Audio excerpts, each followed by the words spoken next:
பழைய சட்டங்கள், அந்த குற்றவியல் சட்டங்கள் 1860ஆம் ஆண்டு, கிட்டத்தட்ட 164 ஆண்டுகளுக்கு முன்னால் உருவாக்கப்பட்டது ஆங்கிலேயர்களால். அப்போ லார்டு மெக்காலே அப்படின்னு ஒருத்தர் இருந்தார். அவர் தான் அந்த 3 சட்டங்களையும் உருவாக்கினார். அப்போ இந்திய நாடு ஆங்கிலேயர்களுக்கு அடிமைப்பட்டிருந்தது. அப்போது அந்த அடிமைப்பட்ட நாட்டின் மீது உருவாக்கப்பட்ட சட்டங்கள் தான் இது. அந்த சட்டங்கள் அன்னைக்கு பணத்தோட மதிப்பு ரொம்ப கம்மி. அன்றைக்கி 5 ரூபாங்கிறது இன்றைக்கி 500 ரூபாய்க்கு ஈக்குவல். அப்போது அன்றைக்கி இருந்த நாகரிகங்கள் வேறு, அன்றைக்கி நடந்த குற்றங்கள் வேறு, இன்றைக்கி நடக்கக்கூடிய குற்றங்கள் வேறு. இந்த ஆன்லைன் குற்றங்கள்னு சொல்கிறோம் இல்லையா, இது அந்த காலத்தில் கிடையாது. அப்போது மாற்றம் ஒன்றே மாறாதது அப்படிம்பாங்க. இது எவ்வளோ மாற்றங்கள் ஏற்பட்டிருக்கோ அதுக்கு தகுந்தபடி சட்டத்திலையும் மாற்றங்கள் கொண்டு வரணும்.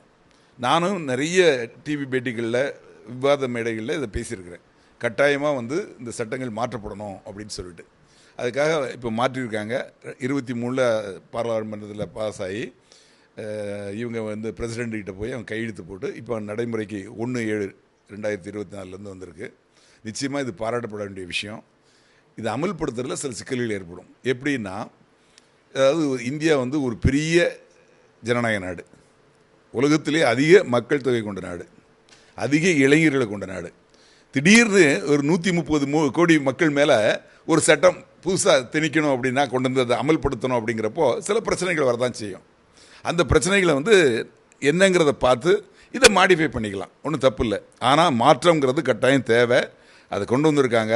இந்த சட்டத்தில் சில குறைபாடுகள் இருக்கலாம், அமல்படுத்தும் போது சில பிரச்சனைகள் எழலாம்.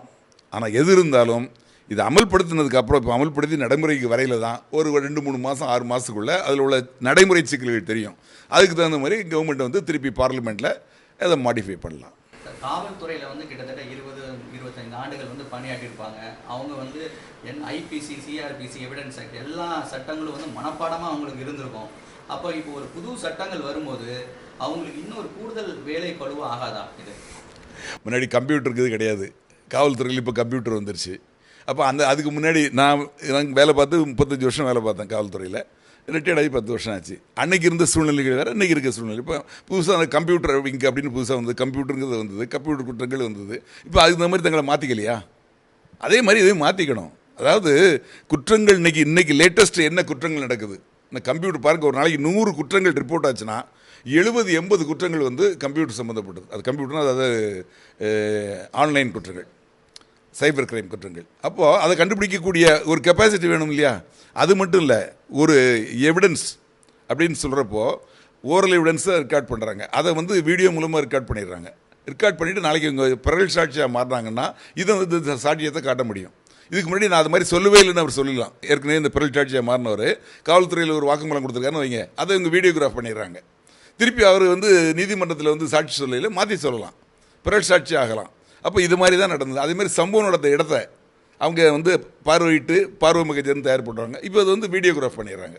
அதே மாதிரி குற்றம் நடந்து பெண்களுக்கு எதிரான குற்றங்கள் நடந்தால் 2 மாதத்துக்குள்ளே அந்த கேஸில் விசாரணை முடிக்கணும் அப்படின்னு இருக்காங்க. இல்லை, நல்ல விஷயங்கள். அதே மாதிரி நீதிமன்ற விசாரணைக்கு போனதுக்கப்புறம் இப்போ அந்த பெண்களுக்கு எதிரான குற்றங்களில் அந்த இது இருக்கு இல்லையா, மெடிக்கல் ரிப்போர்ட், அது 1 வாரத்தில் கொடுக்கணும் அப்படின்னு சொல்லி கொண்டு வந்துருக்காங்க. அதே மாதிரி நீதிமன்ற விசாரணைக்கு போயாச்சுன்னா, ஒரு வழக்கு நீதிமன்ற விசாரணைக்கு வந்த உடனே அந்த கேஸை அந்த விசாரணை அப்படிங்கிறத ஆரம்பிச்சாச்சுன்னா ஒரு குறிப்பிட்ட டேட்டுக்குள்ளே அந்த கேஸை முடிச்சாகணும், குற்றப்பதிவு பண்ணணும் அப்படின்னு சொல்லியிருக்காங்க. நீதிமன்ற விசாரணை முடிஞ்சு 45 நாளுக்குள்ளே நிச்சயமாக ஜட்ஜ்மெண்ட் கொடுக்கணும் அப்படின்னு சொல்லியிருக்காங்க. இம்ப்ளிமெண்ட் பண்ணையில் என்னென்ன பிரச்சனைகள் வருதுங்கிறத பார்க்கணும். இம்ப்ளிமெண்ட் பண்ணால் தான் தெரியும், பண்ணாமையே நம்ம சொல்ல முடியாது. 2வது, பொய்யான குற்றவாளிகளை சேர்க்க இயலாது அப்படிங்கிறது தான் என்னோட கருத்து. ஏன்னா எல்லாமே டிஜிட்டல் மயமாயிருது, டிஜிட்டல் எவிடன்ஸ் ஆயிடுது. அப்படி இருக்கிறப்போ நீங்கள் பொய்யா சேர்க்க முடியாது அப்படிங்கிறது என்னோட கருத்து. இந்த டிஜிட்டல் எவிடன்ஸையே கோகுல்ராஜ் கொலை வழக்கு, ஆணவ கொலை உங்களுக்கு தெரியும். அதில் அந்த பெண்ணும் அந்த பையனும் 2 பேரும் அந்த கோயிலில் உட்காந்துருக்காங்க. அது சிசிடிவி ஃபுட்டேஜில் இருக்குது. இப்போ இவங்க எதிரிகள் அவங்கள பேசி கூட்டிகிட்டு போகிறாங்க. அதுவும் எவிடன்ஸ் இருக்குது. அடுத்த நாள் அவர் இறந்து கிடக்கிறார்.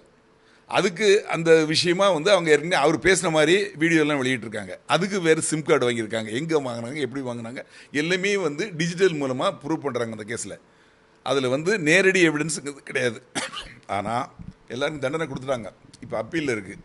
அந்த பெண்மணி கூட இருந்தவங்க அவங்க பிறல் சாட்சியாக மாறிட்டாங்க. இப்போது என்ன சொல்கிறாங்கன்னா, ஒன்லி டிஜிட்டல் எவிடன்ஸை வச்சு கன்விஷன் கொடுக்க முடியாது அப்படின்னு சொல்லிட்டு இன்னைக்கு இருக்க சூழ்நிலையில் வாதாடுறாங்க. ஆனால் இப்போ வந்திருக்க சட்டத்தில் டிஜிட்டல் எவிடன்ஸை வச்சு கன்விஷன் கொடுக்கலாம் அப்படிங்கிற மாதிரி இருக்குது. அப்போ இது எந்த வகைக்கு நல்லது தானே? அது தவறு செஞ்சவங்களுக்கு தண்டனை கிடைக்கிறது உறுதி செய்யப்படுது இல்லையா? அப்போ அதில் வந்து எந்த மாற்றம் இருக்குன்னு சொல்ல முடியாது. காவல்துறைக்கு கொஞ்சம் கூடுதல் பணி இருக்கும். முதல்ல கொஞ்ச நாள் போனால் தான் இதில் உள்ள ப்ளஸ் மைனஸ் தெரிய வரும். அதுக்கு தகுந்த மாதிரி திருப்பியும் பார்லிமெண்ட்டில் இது இந்த என்ன பிரச்சனைகள் இருக்கோ அதை மாடிஃபை பண்ணி திருப்பி ஒரு சட்டத்தை கொண்டு வந்து பாஸ் பண்ணி. இப்போது 15 நாளுக்குள்ளே கஸ்டடி, போலீஸ் கஸ்டடி எடுக்கணுங்கிறீங்க. ஒரு கேஸ் உங்களுக்கு தெரியும், அந்த கேஸில் சம்மந்தப்பட்ட ஒரு விஐபி இன்னும் ஜெயிலில் தான் இருக்கார். அதில் 15 நாளுக்குள்ளே கஸ்டடி எடுக்க முடியல. ஏன்னா அவருக்கு வந்து ஹார்ட் அட்டாக் வந்து ஹாஸ்பிட்டலில் அட்மிட் ஆகிட்டார். அப்புறம் ஆப்ரேஷன்லாம் முடிஞ்சு எல்லாம் நல்லா நடக்குது. கிட்டத்தட்ட 60 நாள்கிட்ட ஆயிடுச்சு. அதுக்கப்புறம் போலீஸ் கஸ்டடி கொடுத்தாங்க இல்லையா? அதனால் சட்டத்தில் வழிமுறைகள் இருக்குது. இப்போ இந்த சட்டத்தில் நான் சொல்கிறது வந்து இந்த சட்டத்தில் சொல்லப்பட்டது எல்லாமே 100% நியாயம்னு நான் சொல்லலை. புதிய சட்டம் கொண்டு வந்திருக்காங்க, வரவேற்போம். அதை அமல்படுத்தல என்ன பிரச்சனைகள் வருது அப்படிங்கிறத பார்த்து அதுக்கு தகுந்த மாதிரி அதுக்கு வந்து இப்போ நீங்கள் சொல்கிறீங்களா, அவங்க நீதிமன்றத்தை அணுகலாம். உயர் நீதிமன்றத்தையோ உச்ச நீதிமன்றத்தையோ அணுகி இந்த ஆக்டில் இந்த மாதிரி பிரச்சனைகள் இருக்குது, அதை மாடிஃபை பண்ணணும் அப்படிங்கிறத கொண்டு வரலாம். ஏன் அரசாங்கத்துக்கு பார்லிமெண்ட்டில் எதிர்கட்சிகள்லாம் சேர்ந்து ஒரு தீர்மானம் கொண்டு வந்து இந்த மாடிஃபிகேஷன் பண்ணணும் அப்படின்னு கொண்டு வந்து அங்கேயும் மாடிஃபை பண்ணலாம். பட் எது இருந்தாலும் அமல்படுத்துகிற நேற்று தான் படுத்திருக்காங்க. அதுக்கு முன்னாடியே இந்த பிரச்சனைகள் எல்லாம் நம்ம சொல்ல முடியாது. அமல்படுத்தினா தான் தெரியும். ஒரு வண்டி வந்து ரோட்டில் ஓடினா தான் அந்த வண்டியில் என்ன பிரச்சனைகள் இருக்குது, பிரேக் கரெக்டாக பிடிக்குதா, கிளச் சரியாக இருக்குதா, டயர் சரியாக இருக்குதா அப்படிங்கிறது தெரிய வரும். ஓடதுக்கு முன்னாடியே ஐயோ இதெல்லாம் பிரச்சனை இருக்குது அப்படின்னு சொன்னால் எப்படி சொல்ல முடியும்? நிச்சயமாக அமல்படுத்தி பார்த்தா தான் தெரியும். மேன் பவருங்கிறது இல்லைங்கிறது அது பெரிய இன்னைக்கு இல்லை, அது அன்னையிலேருந்தே இருக்குது. இப்போ 8 கோடி தமிழர்கள் இருக்காங்க.